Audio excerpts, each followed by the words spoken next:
Yeah, I heard it's like really brutal and disgusting. If you have heard of Piggy Palace, the focus of today's story, then you know how horrific this story is. Jesus Christ. Wait, they lived here? It looks like a compound. Oh, dude, what if they like do something crazy, like put the bodies in the pigs? Ew, like to hide them? On the evening of March 22nd, 1997, so 1 year after the Piggy Palace had been stood up and they started throwing all these parties, and 1 year after dozens of women have gone missing from the downtown east side, the Pickton's neighbor heard a frantic knock on their front door.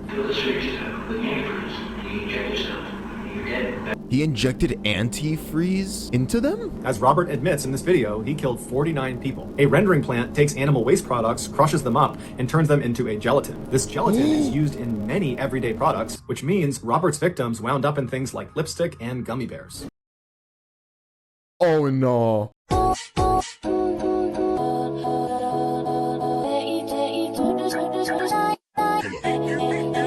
Oh, dude, I found one. I'm downloading it.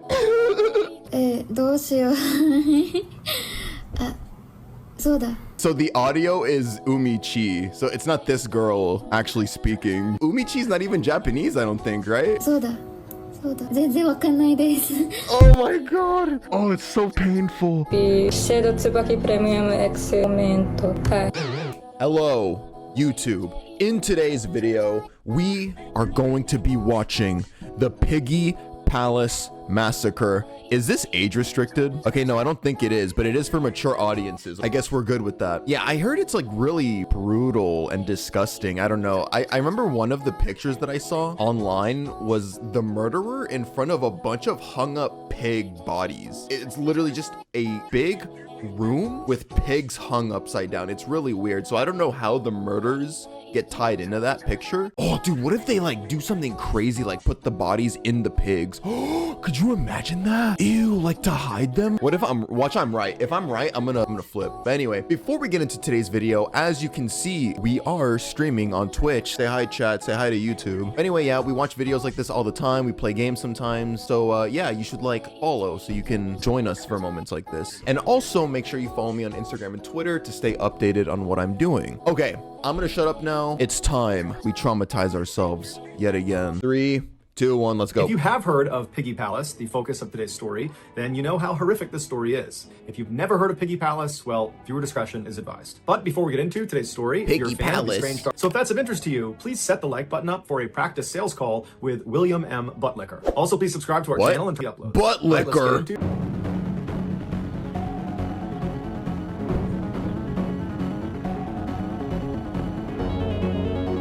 Robert Pickton was born in 1949 in Port Coquitlam in British Columbia, which is about 15 miles to the east of Vancouver. He, along with his brother and sister, were raised by their parents on a big pig farm. In the 1970s, their parents passed away, and so the property was handed down to them. Robert and his brother took over the daily operations of the farm, and their sister decided to just move away. Over the next couple of decades, Robert and his brother attempted to run the pig farm, but pretty quickly they stopped taking care of it, and it fell into decline. Neighbors and visitors recalled seeing the pigs that were still there free roaming the property. And as for the brothers, it appeared they had just stopped bathing, and despite walking all day in mud and pig feces, it seemed like they never took off their boots when they went inside. One of the few farm workers that stayed with the Picktons through the farm's decline was a guy by the name of Bill Hiscox, and he said the farm was a really creepy place. And he also said Robert was a really creepy— Jesus Christ. Wait, they lived here? It looks like a compound. It looks like a junkyard. He said the farm was a really creepy place. And he also said Robert was a really creepy guy that was prone to just totally bizarre behavior, even though he didn't smoke or drink or use any substances. Eventually, the Pickton brothers realized they were not cut out to run the pig farm like their family had for generations before them, and they decided their best move was just to sell portions of their land. But neither of them could have guessed just how much their land was worth. From 1994 to 1995, they managed to sell off almost all of their property to an urban developer for over $5 million. And so suddenly, these filthy, failed pig farmers had become millionaires, and neither of them knew what to do with the money. And that's $5 million back then. Imagine now, adjusted for inflation. Jesus Christ. These filthy, failed pig farmers had become millionaires, and neither of them knew what to do with the money.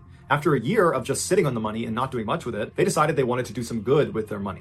And so they established an official charity in 1996 called the Piggy Palace Good Times Society. Their charity's purpose, at least on paper, was to help raise money for various organizations that they deemed worthy by running events like dances and shows. And while that might have been their original intention for this charity, what it ultimately became was a guise to host these wild drug and alcohol-fueled parties inside of their slaughterhouse, which, even though it wasn't being used anymore because they were no longer really doing any pig farming, it still conspicuously had big hooks hooks coming down from the ceiling and bloodstains all over the ground underneath them. These Piggy Ew. Palace parties became infamous in Coquitlam, drawing crowds of up to 2,000 people, predominantly bikers, drug addicts, and prostitutes from the poverty-stricken downtown east side of Vancouver. Robert had become familiar with that part of Vancouver because he used to go through there all the time to dispose of animal waste products at their rendering plant. Once the Piggy Palace charity was in full swing, Robert started going back into that neighborhood where he would cruise down the 10-block strip called the Low Track and would attempt to recruit people to come to his parties. Most of the people he recruited were down on their luck women who only agreed to go because he was offering them food and money and drugs and alcohol. At the same time Robert was running this recruiting campaign,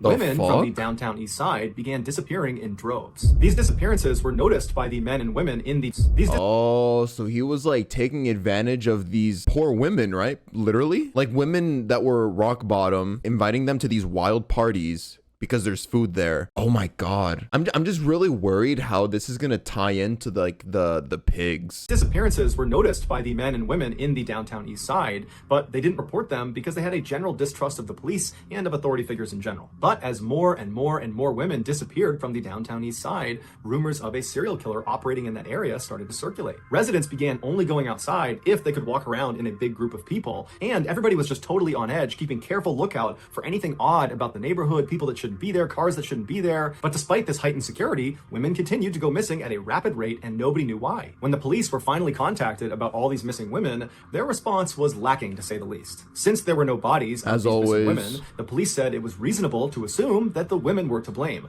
that their lifestyles must have caught up with them and they either ran off somewhere or perhaps they overdosed somewhere and their bodies just haven't been found yet. Despite residents of the downtown east side saying, no, this is different, there's something wrong here, the police basically said, we're not getting involved. When the newspapers found out about this totally apathetic response from the police, they criticized them for intentionally deprioritizing these missing women because the majority of them were drug addicts and prostitutes, and so therefore weren't worthy of a full investigation. That's what I'm saying. The world is a very tough and unforgiving and uncaring place if you're poor. Like there's a certain threshold of money you have to have before you meet this like base level of getting some kind of care from people. Drug addicts and prostitutes, and so therefore weren't worthy of a full investigation. The police rejected this claim. On the evening of March 22nd, 1997, so 1 year after the Piggy Palace had been stood up and they started throwing all these parties, and 1 year after dozens of women have gone missing from the downtown east side, the Pickton's neighbor heard a frantic knock on their front door. They ran over, they opened it up, and what they saw was this woman who was hunched over with one hand on her bleeding stomach, and dangling from her wrist was a handcuff. The neighbor was obviously shocked at what they were seeing, but they quickly ushered the woman in. Oh, so she like escaped something. The woman was rushed to the hospital where she immediately was put into emergency surgery. Afterwards, while she was in recovery, she told her nurses that her name was Wendy and she had been at one of those Piggy Palace parties, and one of the owners of the farm, Robert Pickton, had tried to put a handcuff on her, and when he did, she fought back. He drew a knife, he stabbed her in the stomach, she was able to get the knife back, she stabbed him in the face before turning and running out the door and making it to the neighbor's house. Right after she told this story, Robert Pickton actually showed up at the exact same hospital with a serious laceration on his face that was consistent with being stabbed. The medical staff had already called the police, who showed up minutes later, and when they went inside, they searched Robert and they found in one of his pockets a handcuff key. And that handcuff key opened the handcuff that was still on Wendy's wrist. And so when the police saw that, they arrested Robert on attempted murder. While Robert was in easy ass self-report. God, he walked right into his own capture. And so when the police saw that, they arrested Robert on attempted murder. While Robert was in custody, he explained to officers that Wendy was lying. She was a drug addict, and she had come to one of their Piggy Palace parties, and he had caught her trying to rob them. He had confronted her, she drew a knife, and that's when a struggle ensued, and both of them got stabbed. And Robert said he was just lucky to be alive. The police believed him and dropped all of his charges and let him go. When Robert got back to the farm, Bill Bro, wait, the cops believed him just like that? Dig deeper into it. It's just, oh my God. The man comes in saying like, oh no, yeah, man, bitch is crazy. That was his literal defense. Bitch is crazy. And then the cops were like, you got a point. Anyway, carry on with your day. Back to the farm, Bill Hiscox, the one worker who still worked for the Picktons, he grew very suspicious of Robert. He had read all about the missing women from the downtown east side, and he knew Robert regularly went over there to pick up women and brought them back to his parties. And Bill just always had that gut feeling that something was off about Robert.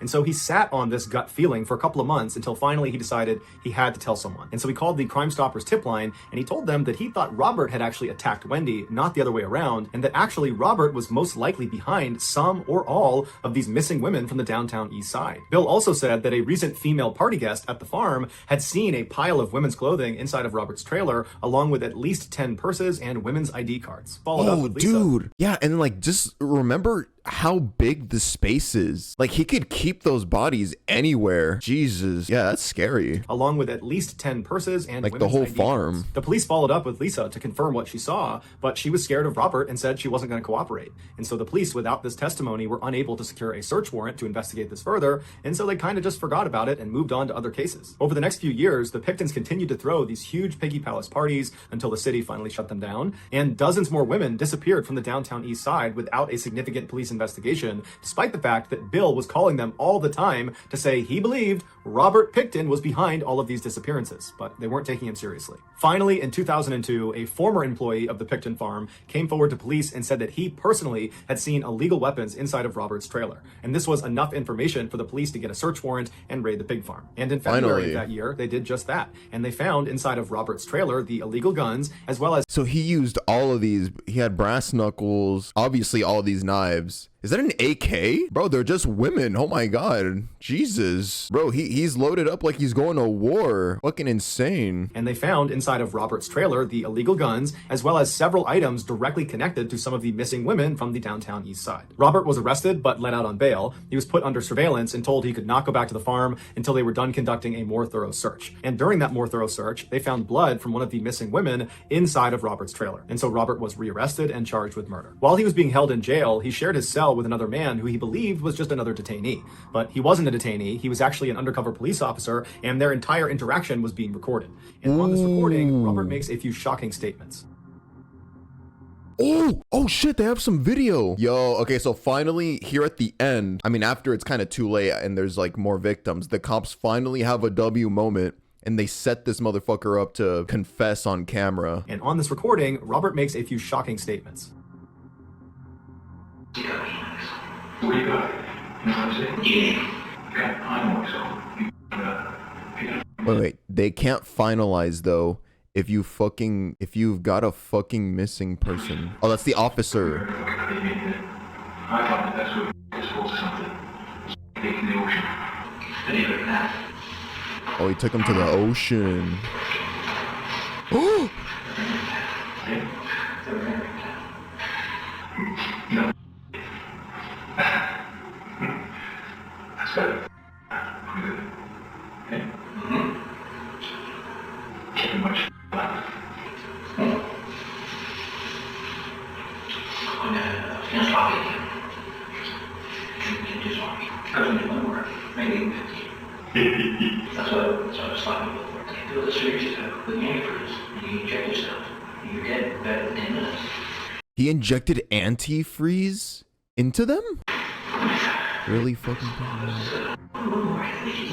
Bigger than the ladies, bigger than ones in the States. Yeah. Oh, yeah. This is already about 42.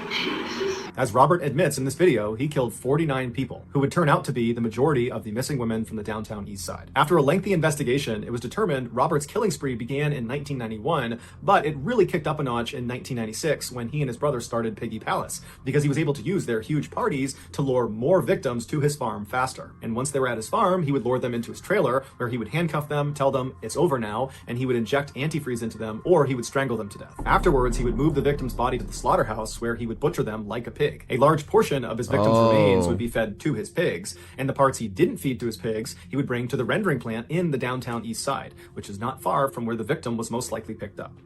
He would just feed them to the pigs. Oh my god. To the rendering plant in the downtown east side, which is not far from where the victim was most likely picked up. A rendering plant takes animal waste products, crushes them up, and turns them into a gelatin. This gelatin is used in many everyday products, from candy to cosmetics, which means Robert's victims wound up in things like lipstick and gummy bears.